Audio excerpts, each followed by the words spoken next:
Bismillahirrahmanirrahim. Assalamualaikum warahmatullahi wabarakatuh. Waalaikumsalam warahmatullahi wabarakatuh. Apa kabar semuanya? Alhamdulillah baik. Alhamdulillah baik. Bismillahirrahmanirrahim. Allahumma shalli ala sayyidina Muhammad wa ala sayyidina Muhammad. Kita ucapkan dengan mengucapkan alhamdulillah alamin. Syukur Allah SWT. Alhamdulillah Allah memberikan kita nikmat kesempatan, kesehatan, keimanan. Mudah-mudahan dalam rangka kita berbuat ilmu ini mendapatkan berkah dan ridho Allah SWT. Amin ya rabbal alamin. Salawat salam kita sambungkan kepada Nabi besar kita yang Muhammad sallallahu alaihi wasallam. Mudah-mudahan kita semua mendapatkan syafaatnya dari Nabi Muhammad sallallahu alaihi wasallam. Amin ya rabbal alamin. Baik, sebelum kita mulai, terlebih dahulu kami minta kepada Osman untuk memimpin doa. Silakan. Berdoa dimulai. Bismillahirrahmanirrahim. Rabbi zidni ilma warzuqni fahma. Agung Awan Gunawan hadir. Anak Azmadela, Akilah Putri Zahra. Tepuk 1, tepuk 2, tepuk 3, tepuk 1, 2. Nah, ini namanya tidak konsentrasi. Kalau tidak ada tepuknya berarti tidak. Bapak ulang lagi ya. Tepuk 1, tepuk 2, 3. Nah, baik. Sebelumnya kita telah belajar tentang pengertian pendidikan Islam, kemudian ada konsep pendidikan Islam, kemudian ada nilai pendidikan Islam dalam pertemuan kelima. Jadi pelajaran atau mata kuliah yang lalu, pengertian pendidikan Islam, siapa yang mau mencoba mengulas? Ya. Pendidikan Islam adalah proses pembinaan dan pengembangan manusia. Tensi secara menyeluruh, secara jasmani dan rohani, secara pendidikan Islam, yang mana disebutkan dalam Al-Quran surah Al-Zariyat ayat 56 yang berbunyi wa ma khalaqtal jinna wal insa illa liya'budun, yang mana artinya adalah dan tidak aku ciptakan jin dan manusia agar menyembah diriku. Di mana ayat tersebut menunjukkan bahwasanya pendidikan Islam itu untuk mengenal dan mengabdikan kepada Allah Subhanahu wa taala. Mungkin hanya ini yang dapat saya sampaikan. Terima kasih, Mas. Oke, terima kasih. Kemudian kita juga ada nilai-nilai dan pendidikan Islam. Bismillahirrahmanirrahim. Assalamualaikum warahmatullahi wabarakatuh. Waalaikumsalam warahmatullahi wabarakatuh. Baik, di sini saya akan menjelaskan tentang nilai-nilai dan tujuan pendidikan Islam. Nilai-nilai pendidikan Islam yang pertama yaitu tauhid. Tauhid di sini yang dimaksud keesaan Allah, yaitu mengakui bahwa Allah itu esa, satu dan tidak ada sekutu baginya. Dan yang kedua yaitu akhlak, perilaku baik. Kita sebagai manusia diperintahkan untuk berperilaku baik, jujur, rendah hati, dan saling tolong-menolong. Yang selanjutnya yaitu ilmu. Kita diperintahkan untuk menuntut ilmu sebagai niat ibadah. Dan selanjutnya amanah, yaitu tanggung jawab. Kita sebagai hamba Allah diperintahkan untuk bertanggung jawab, misalnya melakukan perintah-perintah Allah dan menjauhi segala larangannya. Dan yang terakhir yaitu ukhuwah, persaudaraan. Maksud dari persaudaraan yaitu kita saling menjaga silaturahmi kita dengan baik dan menjaga persaudaraan kita, saling tolong-menolong dan bersikap adil. Oke, terima kasih. Bapak menjelaskan dasar-dasar pendidikan Islam. Jadi terlebih dahulu ada CPNK, capaian pembelajaran mata kuliah. Ya, adapun tujuan dari kita mempelajari materi ini adalah, tujuan umum bisa dilihat di sini. Mahasiswa diharapkan mampu memahami secara komprehensif konsep, prinsip, dan sumber dasar pendidikan Islam. Jadi ada 10 tujuan dari dasar-dasar pendidikan Islam. Ya, kita kembali ke pembahasan kita pada hari ini, dasar-dasar pendidikan Islam. Jadi Bapak yakin dan percaya bahwa di sini pernah melihat orang membuat bangunan. Pernah melihat? Kalau orang membuat bangunan baik rumah, ruko dan sebagainya, yang dimulai dari mana? Dari pondasi.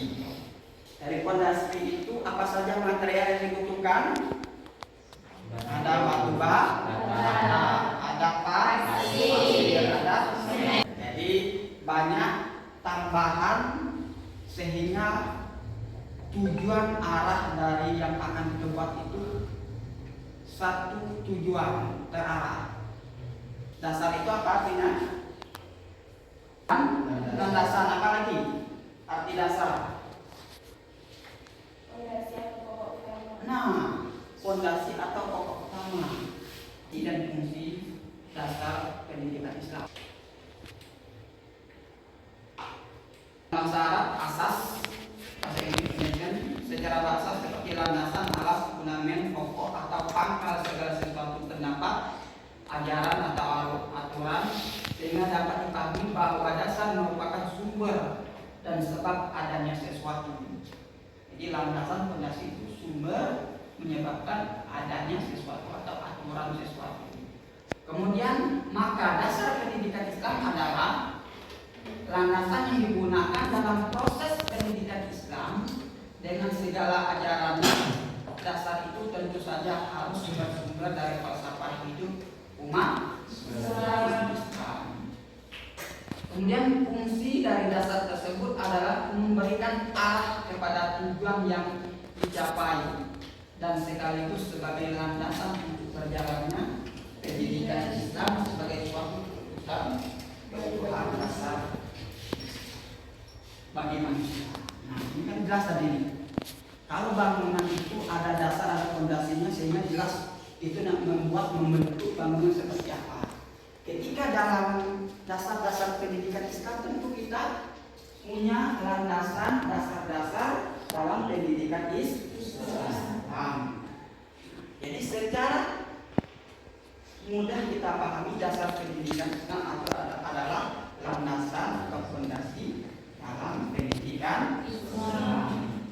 Menuntut ilmu itu diwajibkan muslim asal orang laki-laki dan perempuan. Jadi dari kata ini dijelaskan bahwa kita diwajibkan baik laki-laki dan perempuan untuk menuntut ilmu. Tidak memandang usia, tidak juga memandang suku atau agama. Kita diharuskan untuk menuntut ilmu. Kemudian dalam menuntut ilmu juga dikatakan menjaga wajah. Artinya apa? Nah, kita yang hadir hari ini, Bapak yakin dan percaya bahwa ini sudah sungguh-sungguh, sudah cantik-cantik, sudah ganteng-ganteng hari ini. Berarti Bapak meyakini kita sudah sungguh-sungguh dalam menuntut ilmu. Jadi bahwa landasan pendidikan Islam itu adalah tauhid. Tauhid itu adalah bagaimana mengisahkan Allah. Contohnya adalah wa ma khalaqtul jinna wal insa illa liya'budun. Berarti baik manusia maupun jin itu diwajibkan untuk mengabdi atau menyembah kepada Allah. Nah, ini adalah kenapa kita diciptakan di muka bumi ini. Ini landasan pertama. Jadi prinsip dasarnya pendidikan Islam itu ada tauhid, mengisahkan Allah, keseimbangan, ya, keseimbangan dunia dan akhirat antara akal, hati serta kebutuhan individu dan sosial harus seimbang. Ya, jangan sampai hanya kita mengejar dunia, tapi kita lalai dan tak akhir.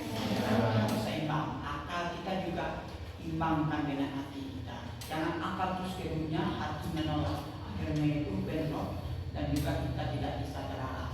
Nah, jadi diimbangkan bahwa kita hidup di dunia yang utamakan juga di dunia ini dan juga kita akan menuju yang kekal nanti akhirat. Maka jangan sampai akhirat kita lalaikan. Jadi sumber dasar pendidikan Islam itu ada Al-Quran, kemudian ada hadis, kemudian ada ijma, kemudian ada qiyas, kemudian ada apa lagi? Islam. Jadi Al-Quran sebagai dasar pendidikan Islam. Jadi Al-Quran itu kan yang mudah kita pahami dalam Quran surah Al-Baqarah yang pertama itu Dzalikal kitab la hudalil. Jadi ini Al-Quran adalah petunjuk untuk hudalil muttaqin, orang yang bertakwa. Maka kita dianjurkan menjadikan Al-Quran ini sebagai dasar-dasar pedoman hidup kita dalam apalagi kita selaku orang muslim. Dasar-dasar pendidikan tentang yang baik hadis maksudnya adalah tadi berisi contoh nyata implementasi pendidikan yang dilakukan oleh Nabi Muhammad SAW.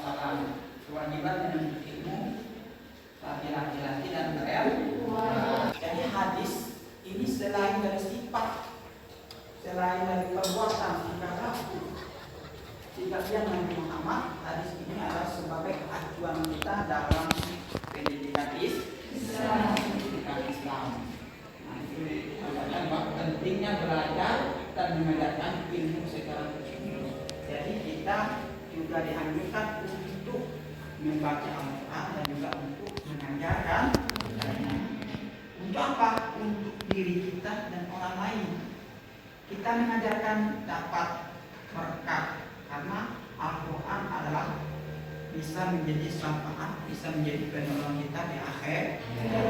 Maka kita terus untuk banyak berinteraksi, bergaul dengan Al-Quran. Ijma. Nah, ijma adalah kesepakatan para ulama. Itu adalah kesepakatan para ulama. Ulama, apa arti ulama? Coba katakan apa arti ulama? Ulama bisa dikatakan orang yang alim, orang yang berilmu, orang yang mumpuni, orang yang juga mengamalkan ilmunya. Maka mustahil mereka memutuskan suatu perkara itu berbohong atau berdusta. Jadi ketika ulama bersepakat menentukan suatu perkara, maka kita sami'na wa ata'na. Qiyas, analogi terhadap hal-hal baru yang belum ada pada zaman ini. Jangan mudah bid'ah. Ya kan? Zaman Nabi ada tak pakai fokus macam ini? Nah, kita sudah sering sekarang sudah ada info bermanfaat atau tidak? Bermanfaat. Karena apa? Karena kita sesuatu barang ketika kita gunakan dalam kebaikan bisa bermanfaat. Kalau kita gunakan dalam hal yang buruk bisa berdampak kepada kita.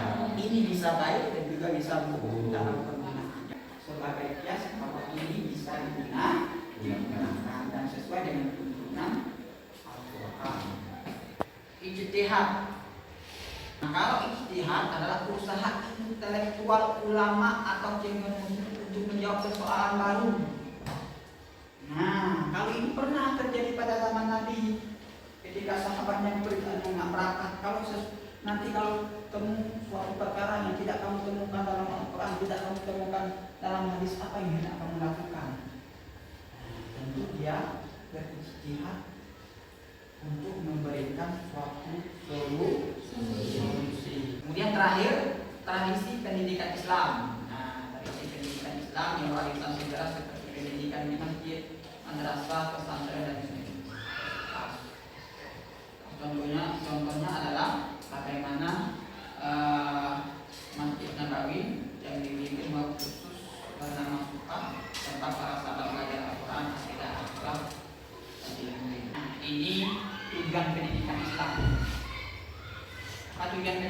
Islam? Membentuk insan kamil yaitu manusia yang secara spiritual, jadi kita ini dianjurkan untuk membentuk pribadi kita masing-masing ini manusia utuh secara spiritual dan juga berilmu, moral dan sosial. Jangan saja kita berilmu tapi kita tidak bermoral, akhlak kita tidak baik, itu bisa membuat orang lain tidak respect kepada kita. Karena kita tidak bermoral. Jadi harus bermoral, berilmu, juga intelektual, pintar. Nah itu yang insan kami yang diharapkan. Kemudian tujuan kedua adalah menanamkan adab dan dalam diri manusia. Jadi adat itu lebih tinggi dari apa? Ya, adat itu lebih tinggi daripada ini. Tujuan ini mencakup keimanan dan takwa kepada Allah, mengembangkan akhlak intelektual, keterampilan hidup. Nah, ini tujuannya bagaimana pendidikan Islam ini bisa keimanan dan ketakwaan. Karena Allah itu tidak memandang wajah kita, rupa kita, kaya kita, miskin kita, tapi Allah memandang ketakwaan kita. Kita telah diberi ilmu. Nah, para mahasiswa sudah belajar bagus, sudah dapat ilmu, kemudian memahami, mengimplementasikan. Jadi kita dapat ilmu yang bagus itu kita sebarkan kepada warga kita, kepada orang lain. Jangan banyak ilmu yang kita miliki, malah kita miliki kawan tidak tahu. Nah, berarti yang salah kita yang berilmu. Jangan sampai nanti diberi amanah jadi kader, jadi KPU, panwas jam, malah kita bagaimana cara untuk menzolimi orang lain. Tapi dengan adanya ilmu bagaimana kita memudahkan urusan orang lain. Jadi rumusnya itu kalau bisa mudah jangan dipersulit. Iya, kalau bisa dipersulit kenapa dipermudah? Nah, jadi dengan adanya ilmu kita mudah-mudahan diberikan oleh Allah kemampuan untuk mempermudah urusan orang lain. Jadi kelompok apa aja yang pangkalan 1, 2, 3, 4.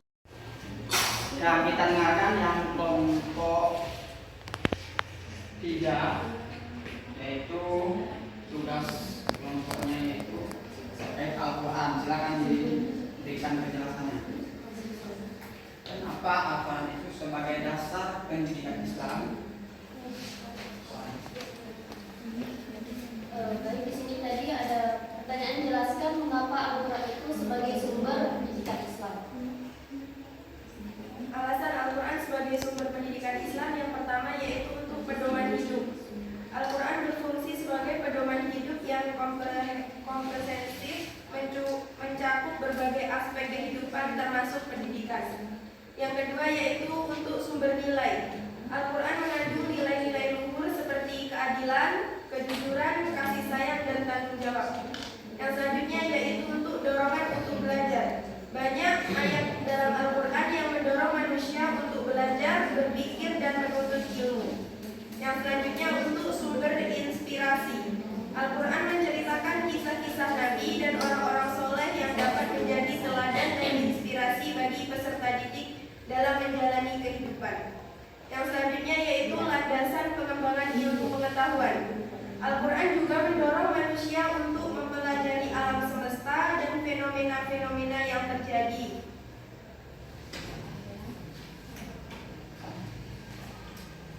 Assalamualaikum warahmatullahi wabarakatuh. Oke, satu dulu. Jadi Al-Quran itu kenapa sebagai sumber dasar pendidikan Islam? Banyak Islam jelaskan tadi, salah satunya adalah sebagai petunjuk, juga sebagai kisah-kisah terdahulu yang bisa kita contohkan pada kehidupan saat ini. Kemudian mau siapa lagi mau tampil? Ya. Nah, mari kita dengarkan yang kelompok ini akan menjelaskan tentang ijtihad. Assalamualaikum warahmatullahi wabarakatuh.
sudah mengerjakan dan sebagainya.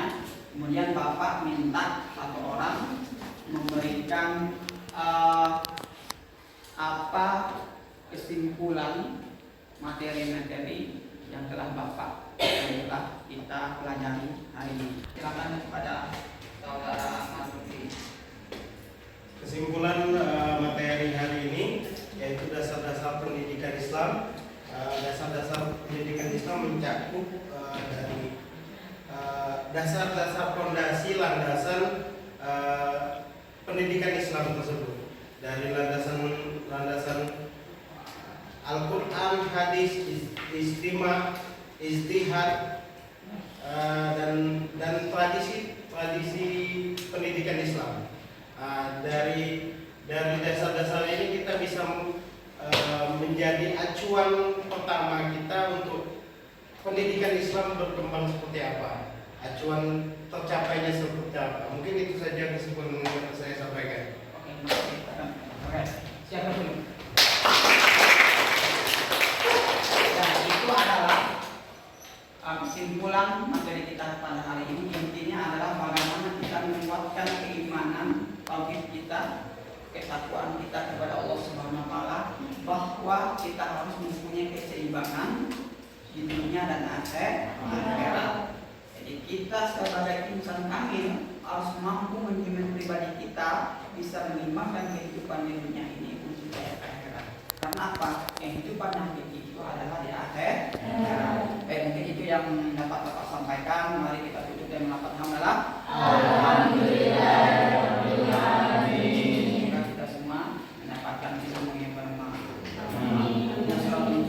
Assalamualaikum warahmatullahi wabarakatuh. Waalaikumsalam warahmatullahi wabarakatuh.